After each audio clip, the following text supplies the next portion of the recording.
Yeah, this one is doing the rounds. Pre-April 1st too, believe it or not. In a bid to resuscitate the franchise, which has frankly been floundering ever since Payday 3 launched back in September 2023, New Luck Starbreeze are going on a bit of a gaming world tour to find new avenues and audiences that might be more receptive to the modern Payday gang. You all know my thoughts on the PUBG crossover, which is still set to release at some point this year, an absolute resource funnel for Payday 3 staff at a time they could hardly afford to be lax. But then again, you probably also know I'm a fan of notoriety and understand the Roblox title's gone from strength to strength with the official backing of the Payday IP. That's all to say, they've been very hit or miss in recent years, but do appear to have upped the tempo since Adolf Christiansen took the helm around this time last year. I bemoan the consistency and quality of updates all the time, but can't deny there's been a marked increase in activity since that change of leadership took place. But as you know all too well, for every Don't Be a Hero or news of a live-action adaptation, we get a one-sided mobile game collab or NFT cow plushie. I digress, because what we have today is something undoubtedly larger for the franchise. In fact, it's an official Payday game release, not a Payday experience or crossover. This is just 4-player co-op Payday in VR on a completely new set of heists named Payday Aces High, and quite frankly, I think it looks pretty neat. To be clear, whilst I was fuming about the initial PUBG press release, as it involved stripping back the Payday 3 team at the time for a work-for-hire contract, this is no such deal, with the production of Aces High instead entrusted to Fast Travel Games, a studio with undoubted VR pedigree and an excellent reputation within the niche. To me, this just seems like good business, and although I understand VR is a trend on a major downturn at the moment, there's undoubtedly some logic behind this licensing collab. Not only is FTG a local studio based out of Stockholm, giving them an easy working foundation, Payday is a natural fit for VR as part shooter, part moment-to-moment action management sim, something that really shines when combined with the unique control scheme VR offers. It also has a surprisingly large install base of interested parties already within the VR ecosystem. For most, myself included, it's the hardware that's the greatest hurdle to trying out this sort of game, but with Payday 2 VR having more fans than you'd anticipate, there's a built-in audience there that you might not always see with other IPs. But it's not just because this is a logical collaboration that I'm interested in it. There's far more to what we've already seen from Aces High that should be piquing your interest as a Payday fan, even if you're not into VR. For background, Aces follows a completely different crew to the Payday gang you know and love, consisting of 4 masked criminals all themed around the suits in a deck of cards, letting them get quite creative with the masks and apparent personalities. What is shared is its world and setting, so that means the weapons and tech will be the same across games, for instance the Car 4 or Payday 3's one-legged sentry gun. Narratively, it looks to stand alone, following this crew on a revenge plot against the man who initially framed them, Warren Jupiter, robbing the institutions he's invested in to secure their redemption. You have your usual archetypes in terms of the mastermind, technician, enforcer, and ghost, although it does look like the attached personalities will differ somewhat from the core 4 we're used to, with the enforcer not the consummate professional Chains is, but instead a loose cannon named the Ace of Spades, whilst the technician isn't a wildcard like Wolf, but instead a more suave, old stone-like figure in the Ace of Diamonds. I think this really works, and like their initial albeit cartoony designs, more than I did the likes of Pearl, who I'll remind you is the only other new heist the series has seen before these guys in about 9 years. Regardless, from the website it seems their role-playing characteristics will still be emphasised here, which is something sorely missed in Payday 3. I also think it's reasonably sensible keeping this game just separate enough to both allow it to breathe and take on its own form, whilst also de-risking against the core, recognisable Payday gang getting involved in a potential stinker. Not that I'm saying it will be, but there's only so many Payday 3s and Crime Wars a set of characters can be involved in while still retaining their brand equity and remaining marketable. That said, I'll be amazed if there isn't some form of narrative tie-in with the official Twitter account confirming they will at least be referencing events that took place in prior Payday games. However, you'll notice even the cops and security appear to be unique to this game, with this new Thione branding rather than Gensec or Murky Water. That's fine and a sensible approach in my opinion. By the way, Thione is one of Jupiter's moons, so the thematics are on point.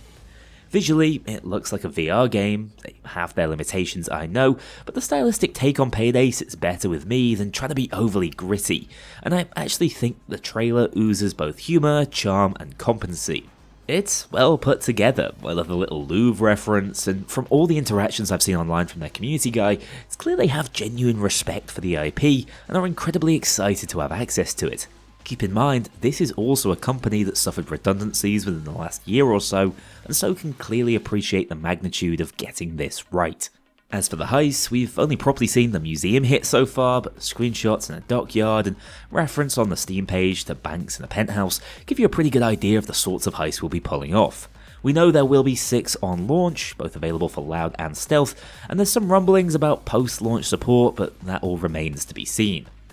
That's most of what we know about the game. As I've already mentioned, it's a VR-only title and is scheduled for a Q3 2026 release, so not far off at all. On the surface, it's an opportunity to expand the world of Payday without treading on any toes. For Starbreeze, it's a relatively low-risk venture. We're at the only up stage really, as their reputation can't get much lower, so the risk-reward ratio is through the roof here, as it's also appeasing the few fans who've been asking for VR in Payday 3 since launch.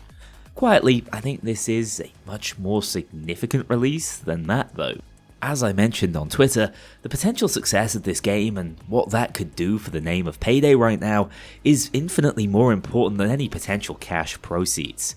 Whilst Payday 3 remains the most recent launch, something marred with controversy and a pervading metaphorical bad smell to this day, it's very difficult to start shaking off the cultural zeitgeist attached to it.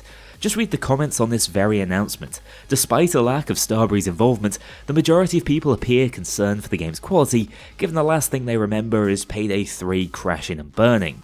It's actually quite funny just how at pains they are to emphasise that this isn't being made by Starbreeze. You see, not everyone is as up to date with the Payday situation as you or I, and so that anchoring effect of Payday sucks now will set the tone until further noticed. When an interest is passing, we do tend to latch onto the first or dominant thing we hear about something. I, for example, had lived under the impression that Rainbow Six Siege was a forgotten failure after its launch for years. I was always surprised when it'd be brought up in any positive context. So what Payday needs right now is that same cultural reset, a new anchor point for people to pick up on. Yeah, I've heard Payday 3 was a disaster at launch, but have you seen the new Aces game? Even if you don't have a VR headset, just knowing something Payday related saw success might prompt you to check out the state of Payday 3 again. I mean, if one thing's good, why not another? Apathy has been Payday 3's greatest enemy in recent years. Outside of a small but passionate community on both sides of the Payday 2 versus 3 debate, the truth of it is, after that failed launch, most people don't know, or worse, care about the game. It's human nature that when you start hearing good things again, rumblings of a TV series, etc., you might be more inclined to pay attention, which is exactly what Starbreeze is gambling on taking place.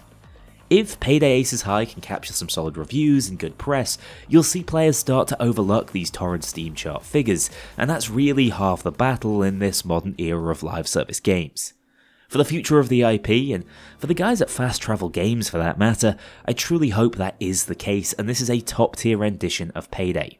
No matter how I look at it, this really is a new, unique Payday game releasing in 2026, and that is not something I had on my bingo card when the bell struck midnight on January the 1st. Maybe there's life in the old dog yet.